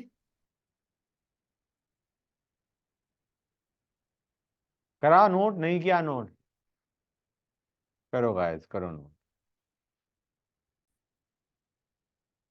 Okay guys next कुछ क्वेश्चंस करते हैं, बेटर फील आएगी। क्वेश्चन हमें दे रखे हैं, दो वेवलेंथ है। हमें एक रेडिएशन की वेवलेंथ दे रखी है 300 nm, दूसरे वाले की वेवलेंथ दे रखी है as 600 nm। What is the frequency of radiation 1 to frequency of radiation 2? ये क्या होगा? एक रेडिएशन है जिसकी वेवलेंथ है 300 एंगस्ट्रॉम, दूसरी वेवलेंथ है जिसकी दूसरी रेडिएशन है जिसकी वेवलेंथ है 600 nm। हमें दोनों की फ्रीक्वेंसी की रेशो चाहिए। हाँ बोलो। सो 1/2। 1/2 या 2/1? सर 2/1 क्योंकि वो अच्छा सॉरी सॉरी 2/1। क्लियर हुआ ही नहीं हुआ बच्चों? भाई फ्रीक्वेंसी हमारा क्या होता था, सी बाय लैम्डा। हाँ है ना बच्चों? क्लियर है गाइस? मतलब frequency is inversely proportional to wavelength, तो ये 600/300 हो जाएगा। हाँ या ना? क्लियर हो गया गाइस? कोई डाउट यहां तक? Frequency is equal to c by lambda. C तो कांस्टेंट है, लैम्डा के इनवर्सली प्रोपोर्शनल है frequency. Energy of photon of first radiation by energy of photon of second radiation. Sir तो 2 की हम कोई यूनिट नहीं होगी ना क्योंकि रेशियो चल रहा है। रेशो है, रेशो है बिल्कुल। ठीक है। Energy of photon 1 to energy of photon of second radiation क्या होगा, एनर्जी की रेशो क्या होगी? एच न्यू होता है, एच तो कांस्टेंट है, मतलब ν1/ν2 ही आना चाहिए। Again it will B 2:1। कोई डाउट किसी बच्चे को? क्लियर हो गया बच्चों? बोलो। Energy is equal to h nu बेटा। Energy of photon is h nu. H तो कांस्टेंट है दोनों के लिए। Good. Find E of 1 mole photons of frequency 5 into 10⁻14 hertz. बताओ गाइस क्या आंसर होगा। एक फोटोन की एनर्जी निकाल सकते हो एच न्यू, और एक मोल के लिए क्या करोगे बच्चों, इंटू एन ए। मेरे ख्याल से आंसर आ जाएगा तुम्हारा। नहीं बेटा, फ्रीक्वेंसी दी है।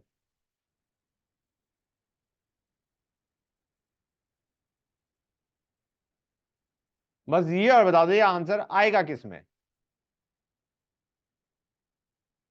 एच किस में होता है, जूल सेकंड, ये सेकंड इनवर्स। आंसर किस में आने वाला हो, जूल में। एच की वैल्यू अगर तुम 6.63 इंटू 10⁻34 लोगे तो आंसर तुम्हारा आएगा जूल में। और क्लियर हुआ ना हुआ। एक और क्वेश्चन करें। ये क्वेश्चन आते हैं 100 what bulb emits monochromatic light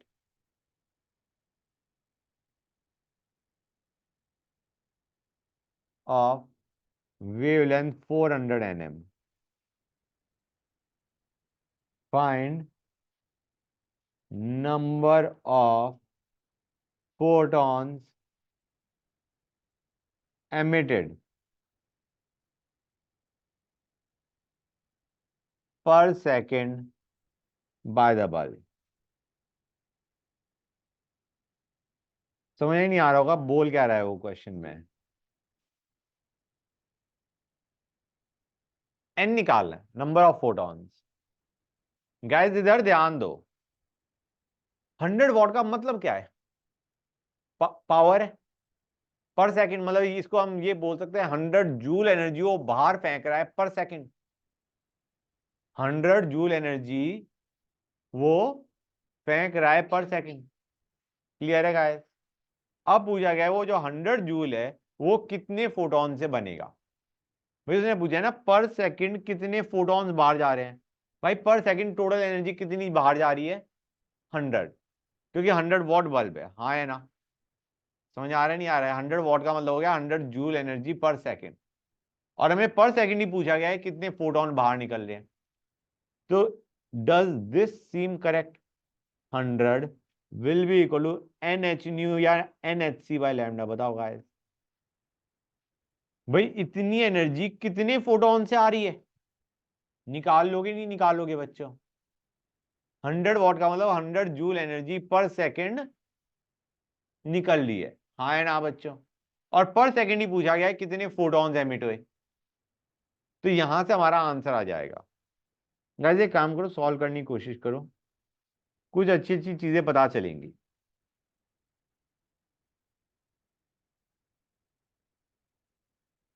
सबसे पहले तो ये पता चलेगा कि सॉल्व करते हुए जान कैसे निकलती है। तो मुझे एक चीज नहीं समझ आई, हमने एच सी बाय लैम्डा क्यों किया? एनएचसी वाले लेमडा की वेवलेंथ दे रखी है ना बेटा, हाँ एनएच सर। न्यू भी कर सकते थे अगर फ्रीक्वेंसी दे रखी होती तो। मतलब कहाँ पे डाउट है, फिर से बोलना, मतलब यही डाउट था या कुछ और डाउट था। हाँ सर, यही डाउट था। समझ। वेवलेंथ दे रखी थी इसलिए मैंने एनएचसी वाई लैम्डा किया है। Okay sir. गाइस एन आ जाएगा नहीं आ जाएगा, कोई बच्चा है जो इसे सॉल्व करना चाहेगा। बाय द वे सॉल्व करना चाहोगे तो तुम रियलाइज करोगे ये वैल्यू बड़ी अच्छी आती है। ये आती है 19.9 इंटू 10⁻⁻26। रफली इसे 19.9 के बजाय 20 इंटू 10⁻⁻26 किया जा सकता है। 19.9 को 20 कर दो, अब ये वैल्यू बड़ी आसानी से सॉल्व हो जाएगी। हाँ या ना, this is to be exact 19.9 भी नहीं होता, 19.89 होता है। बट हाँ, बट या इट कैन बी कैलकुलेटेड रफली एज 20 टू 10⁻⁻26। अब सॉल्व हो जाएगा नहीं हो जाएगा, पहले होता है ना होता, अब जरूर हो जाएगा। ओके, अब एक क्वेश्चन दे रहा हूं बच्चों सिमिलर पैटर्न पे। फाइंड, अच्छा गाइस किसी ने मेरे से पूछा नहीं कि मोनोक्रोमेटिक का मतलब क्या होता है। सिर्फ एक ही वेवलेंथ की लाइट प्रेजेंट है। ओके,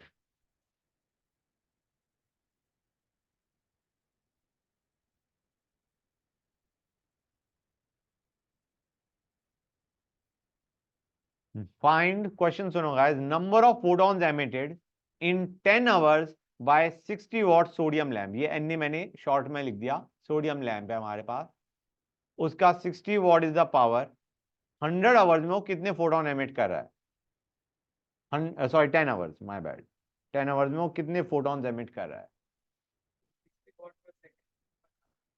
60 वॉट वॉट पर सेकंड होता है। तो ये देखो 10 आवर्स में उसने एनर्जी कितनी रिलीज करी होगी? सोडियम बेटा, मैं लिख देता हूं, शॉर्टकट का कोई फायदा नहीं होता। सोडियम लैम्प, वॉट इज पर सेकंड, मतलब 60 जूल एनर्जी वो पर सेकंड बाहर फेंक रहा है। हाँ बेटा, वो एन वॉज सोडियम। कहीं तुम एवोगाड्रो नंबर मान के चल पड़ो। अच्छा इधर ध्यान दो गाइस, 10 अगर 60 जूल एनर्जी वो पर सेकंड बाहर फेंक रहा है तो 10 घंटे में वो कितनी एनर्जी बाहर फेंकेगा? अगर एक सेकंड में वो 60 जूल एनर्जी बाहर फेंक रहा है तो वो 10 आवर्स में कितनी एनर्जी बाहर फेंकेगा?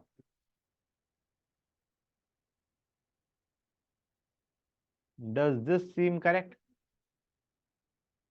पर सेकंड इतनी एनर्जी बाहर फेंक रहा है तो 10 घंटे में इतने सेकंड होते हैं बच्चों, हाँ है ना? This is the total energy emitted in the form of photons. तो क्या मैं इसको यहाँ पे n h c by lambda कर सकता हूँ? वेवलेंथ तो मैंने लिखी नहीं, ग्रेट, वेवलेंथ थी 6000 एंगस्ट्रॉम। तो क्या करोगे बच्चों? H c by lambda, lambda में ध्यान रखना, it will be 6000 into 10 to the power minus 10 angstrom. It is in angstrom not in nanometer. हाँ बेटा, यहाँ पे ये 10 क्यों लिखा है बेटा? क्योंकि 10 घंटे में उसने किया है, तो 10 घंटे को सेकंड्स में कितना होगा? 10 आवर्स इज बेसिकली 10 इंटू, एक आवर में 3600 सेकंड होते हैं, तो 10 आवर में इतने सेकंड होंगे, और ये 60 जूल एनर्जी पर सेकंड दे रहा था। गाइस कुछ समझ आया नहीं आया बताओ भाई, ऑनलाइन वाले बच्चों? Yes sir. यस हो, सर। हो जाएगा ये क्वेश्चन? निकाल लोगे आई गेस। बच्चों आयोनाइजेशन पढ़ा है तुमने कभी? आयोनाइजेशन का मतलब पता है वैसे? कोई बात नहीं, हाँ।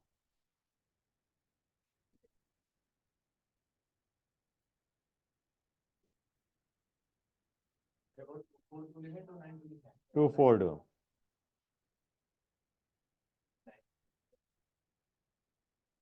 बच्चों प्लीज आवाज नहीं।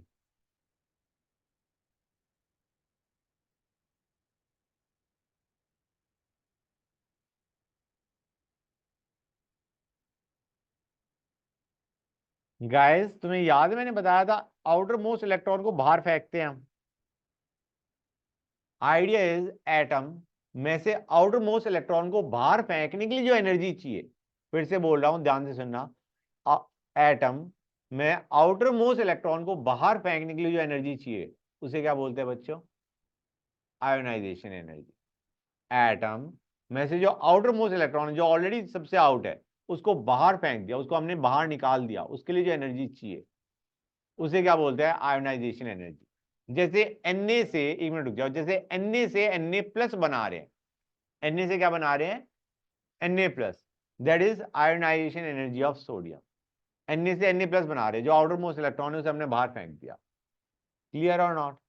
हमें कहा गया भाई इस wavelength is sufficient to ionize sodium atom. इस वेवलेंथ का अगर तुम रेडिएशन डालते हो तो उसे तुम्हारा सोडियम एटम आयोनाइज हो जाता है। What is the ionization energy? Do you realise it is simply Hc by lambda. Lambda दे रखा है, Hc by lambda is your energy required to ionize या ionization energy of sodium. Clear हुआ है नहीं हुआ बच्चों? क्लियर हुई ये चीज या नहीं हुई भाई? इस रेडिएशन, इस वेवलेंथ की रेडिएशन डालने पे तुम्हारा एटम आयोनाइज हो जाता है, तो आयोनाइजेशन एनर्जी क्या होगी? Energy of photon. निकालोगे नहीं निकालोगे बच्चों? Will be 242 into 10 to the power minus 9। एक क्वेश्चन दे रहा हूं बच्चों।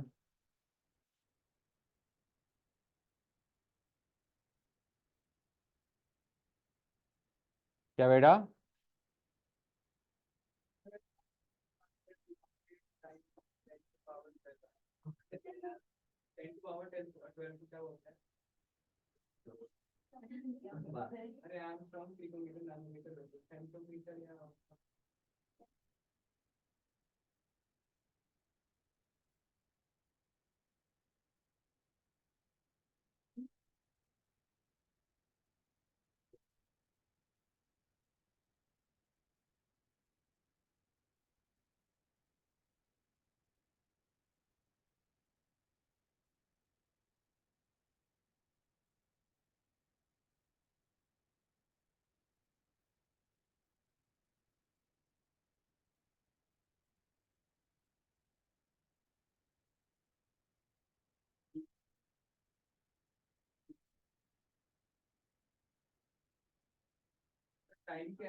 ये लो, क्वेश्चन करो गाइस।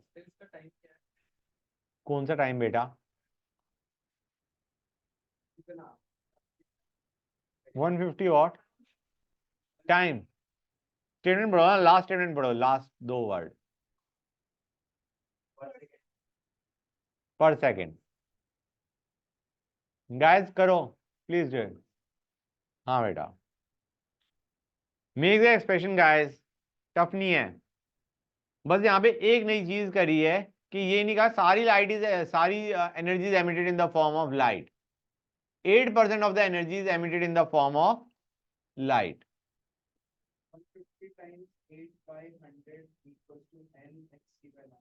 Absolutely correct. बच्चों बताओ,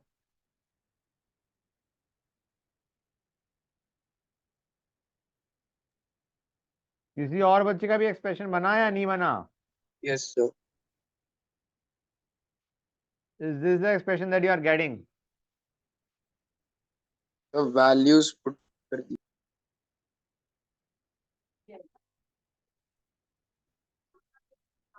यस सर, यही आया मेरा। Very nice. बच्चों अब एक ऐसी चीज पे आते हैं जो थोड़ा टफ है। टफ इन द सेंस इसे याद करना is better. Black body radiation. Let us go on to black body radiation बच्चों। हाँ बोलो। हाँ बेटा।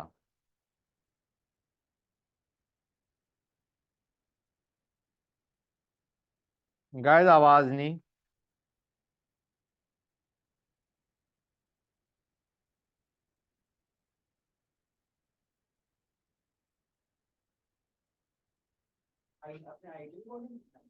हाँ क्या? इज अ परफेक्ट एब्जॉर्बर या एमिटर ऑफ रेडिएशन।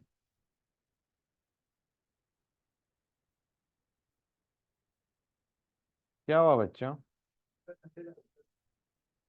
आवाज नहीं गाइस, कर लिया नोट बेटा? Okay. An ideal black body is a perfect absorber emitter of radiation. इसको क्या बोलते हैं? Black body. Ideal black body, it absorbs radiations of all wavelengths, it emits radiation of all wavelengths बच्चों। that is a black body। the radiation,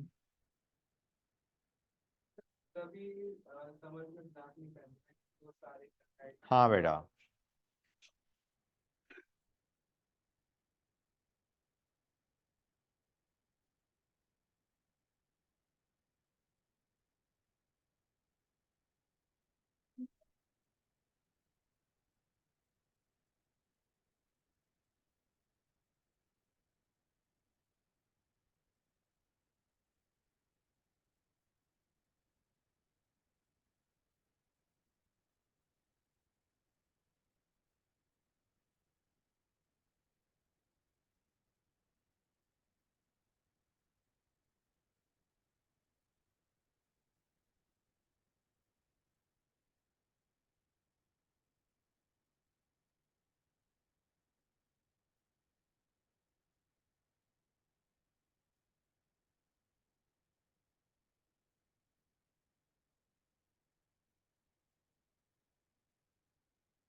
जब इसे heat करते हो तो ये बहुत सारी वेवलेंथ की रेडिएशन एमिट करता है।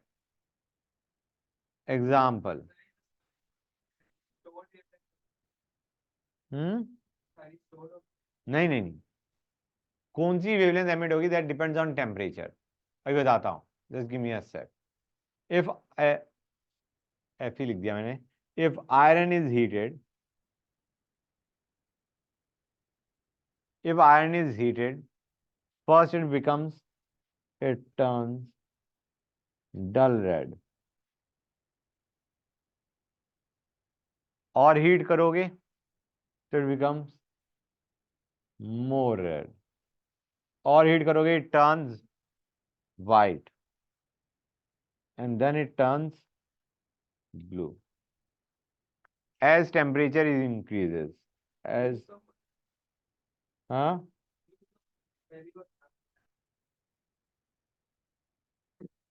as temperature increases, जैसे जैसे टेम्परेचर इंक्रीज करते आओगे, बेसिकली जो रेडिएशन है जो एमिट कर रहा है उसकी, it is turning from red to blue. Clear है guys?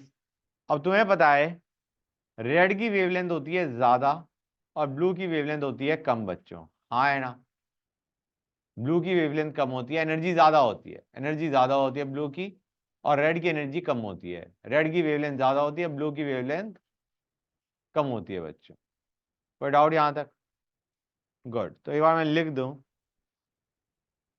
Radiation emitted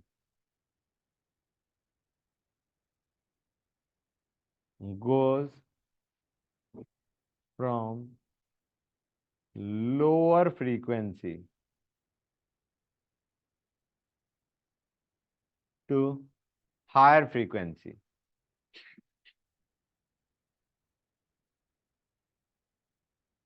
as temperature increases।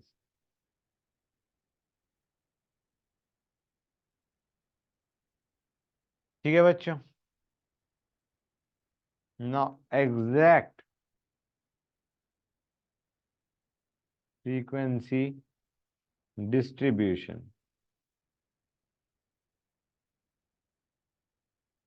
of emitted radiation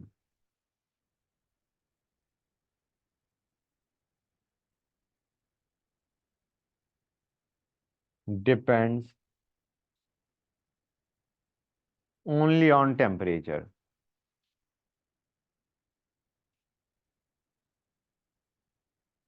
temperature dependent है कि कौन सी फ्रीक्वेंसी की रेडिएशन वो एमिट करेगा।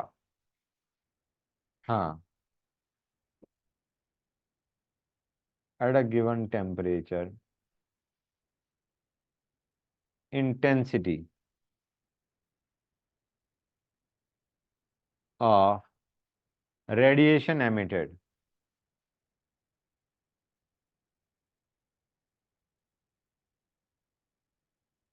increases with decrease in wavelength, reaches a maximum value at a given wavelength,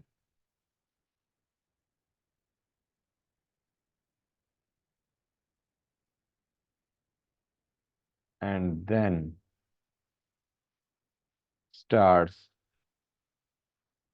decreasing with further decrease in wavelength।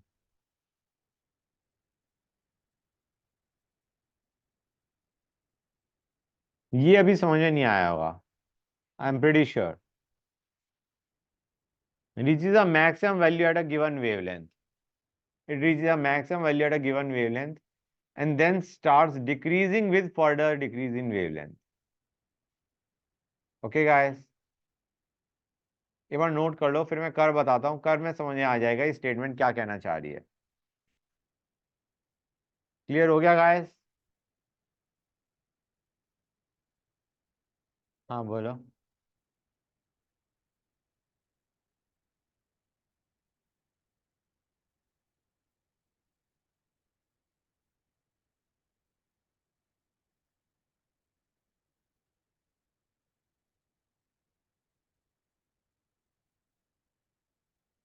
हाँ बेटा,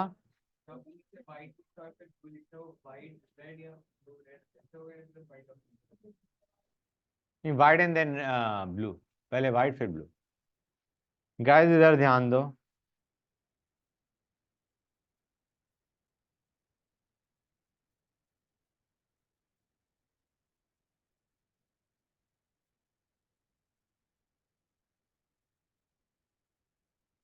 guys जब तुम वेवलेंथ कम करना शुरू करते हो तो इंटेंसिटी, यहाँ पे स्टेटमेंट देखो, एट अ गिवन टेम्परेचर, एक पर्टिकुलर टेम्परेचर से T1 टेम्परेचर पे जैसे जैसे तुम वेवलेंथ कम करते आओगे, इंटेंसिटी ऑफ रेडिएशन एमिटेड बढ़ती जा रही है। इंटेंसिटी ऑफ एमिटेड रेडिएशन क्या हो रहा है बच्चों?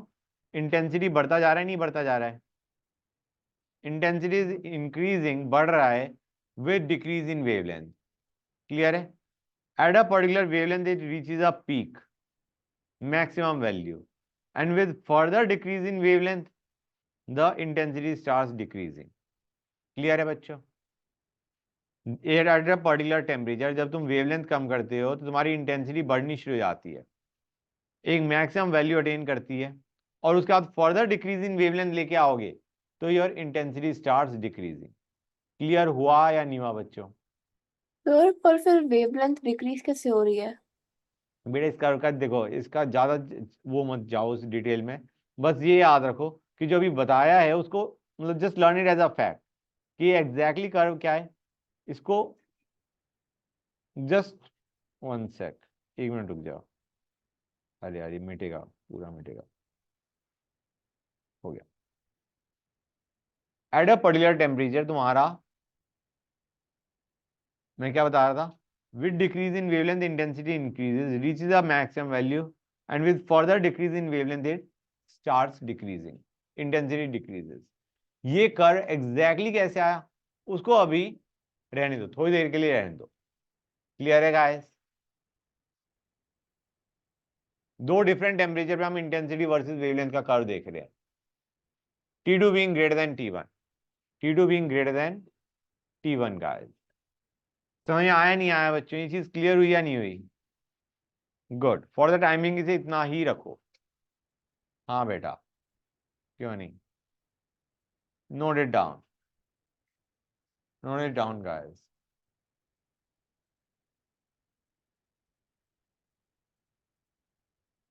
हो गया? कर लो नोट।